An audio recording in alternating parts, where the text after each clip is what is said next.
A B C एक prism है। एक एक रे ऐसे इंसिडेंट हुआ पी पॉइंट पे, फिर यहाँ से रिफ्लेक्ट होकर क्यू पॉइंट पे इंसिडेंट हुआ, फिर बाहर निकल गया।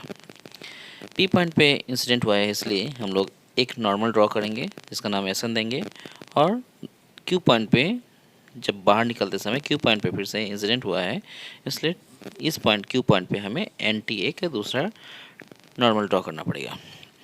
तो जब ये इंसिडेंट हुआ है तो यहाँ पे मान लेते हैं कि ये आई वन का एंगल बनाया है, रिफ्लेक्ट करके गया तो यहाँ पे आर वन का एंगल बनाया है, फिर से जब ये इंसिडेंट हो रहा है तो यहाँ पे हमने मान लिया कि ये आर टू का एंगल बना रहा है, और जब बाहर निकला उस समय आई टू का एंगल बना रहा है। इस लाइन को जब हम आगे बढ़ाएंगे और इस लाइन को भी हम आगे बढ़ाएंगे तो यहाँ पे एक एंगल बनाएगा, इसे हम डेल्टा नाम देते हैं, और ये है एंगल ऑफ डेविएशन। तो हमने यहाँ पे लिख दिया ए क्या है, angle of reflecting angle of prism है, और आई क्या है, angle of incidence on the surface A B. I two क्या है, angle of reflection on the surface A B. ये आर वन जो है, आई वन क्या है, angle of incidence on the surface A B. R one क्या है, ये रिफ्लेक्टेड एंगल है, तो हमने यहाँ पे लिख दिया। आर टू क्या है, ये एक इंसिडेंट एंगल है, यानी angle of incidence on surface A C. और ये आई टू क्या है, एंगल ऑफ इमरजेंसी, ये हमने बता देना है।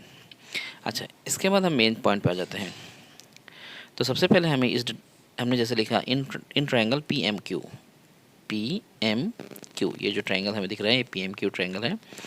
इस ट्रायंगल में ये जो डेल्टा है ये होगा equals to sum of this angle and this angle, जैसे कि हमने यहाँ पे लिखा delta equals to M P Q plus M Q P, ये दोनों को ऐड करके इस डेल्टा का वैल्यू आएगा। क्यों, एक थ्योरम है जिसमें हम जानते हैं कि एक्सटीरियर एंगल जो होता है ना is equals to sum of two opposite interior angle, यानी डेल्टा क्या है, इस ट्रायंगल में डेल्टा एक्सटीरियर एंगल है, और ये डेल्टा जो होगा वो sum of this angle and this angle के इक्वल होगा, इसलिए हमने यहाँ पे लिखा। उसके बाद अगर हमें ये एंगल फाइंड करना हो कि ये एंगल कितने डिग्री कितना है, तो हमें ये देखना होगा कि ये अगर ये आई वन है तो टोटल आई वन ही है, तो ये कितना हो जाएगा, I one minus R one, यानी इस आई वन में से हम इस आर वन को माइनस कर देंगे।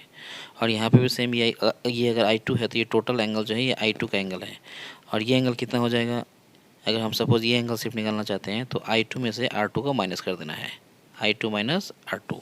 तो हमने यहाँ पे उसी को लिख दिया है एम पी क्यू, यानी एम पी क्यू ये क्या होगा, I one minus R one हमने लिखा।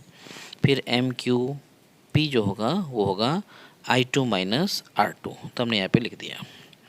अब ब्रैकेट ओपन करेंगे, आई वन और आई टू को एक साथ लिख देंगे, आर वन और आर टू को भी एक साथ कर देंगे, तो हमारे पास आ जाएगा I one plus I two minus R one minus R two. फिर हम क्या करेंगे, ये दोनों आर वन आर टू में दोनों का साइन माइनस है, माइनस कॉमन ले लेंगे, तो ब्रैकेट के अंदर R one plus R two रहेगा, तो फाइनली मिलेगा I one plus I two minus in bracket R one plus R two. इसको हम लोग इक्वेशन नंबर 1 दे देंगे नाम।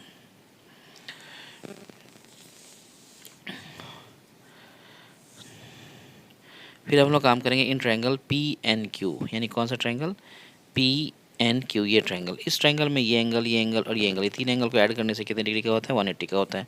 तो हमने यहाँ पे वही लिखा कि R one plus R two, ये आर वन है, ये आर टू है, और ये एंगल, तो हमने नाम दे दिया। इसको ऐड करके कितने डिग्री का एंगल होगा, 180 का एंगल होगा। क्यों, sum of three angle of triangle क्या होता है, 180 डिग्री का ही होता है। तो R one plus R two को इधर रखते हैं, पी एन क्यू को लेफ्ट साइड में ले जाते हैं, तो माइनस बन जाएगा। इसका नाम दे देंगे हम इक्वेशन नंबर 2।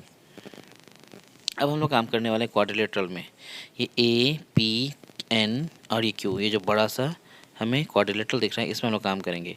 और हम जानते हैं कि क्वाड्रिलेटरल में 4 एंगल होते हैं, और चारों एंगल को ऐड करेंगे तो 360 डिग्री का होगा।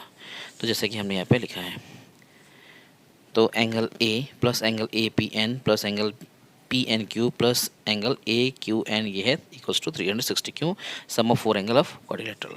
तो जैसे कि हम यहाँ दिखा देते हैं, ये एंगल, ये टोटल एंगल, ये एन एंगल और ये टोटल एंगल इक्वल्स टू कितने डिग्री का है, 360 का है। और हमें ये भी नोट कर लेना है ध्यान से कि ये यहाँ पे जो एंगल बना ना ये 90 डिग्री का एंगल है, क्योंकि ये नॉर्मल है, नॉर्मल के साथ इस सरफेस में एंगल बनाते हैं। ये एंगल 90 डिग्री का है, और यहाँ भी सेम ये टोटल एंगल जो है ये भी 90 डिग्री का है, और बाकी ए और एन जो है वो ऐसे ही रहेगा। तो हमने यहाँ पे क्या लिखा, एंगल ए के प्लेस में एंगल ए लिखा, ए पी एन को 90 डिग्री लिखा, पी एन क्यू को सेम लिख दिया, और ए क्यू एन जो है वो 90 डिग्री का है, तो 90 डिग्री हमने लिख दिया इक्वल्स टू 360। अब एंगल ए और एंगल पी एन क्यू को ऐसे रहने देना है, ये 90 और ये 90 जब लेफ्ट साइड से राइट साइड में जाएगा तो माइनस हो जाएगा, माइनस हो गया आ जाएगा 180 डिग्री।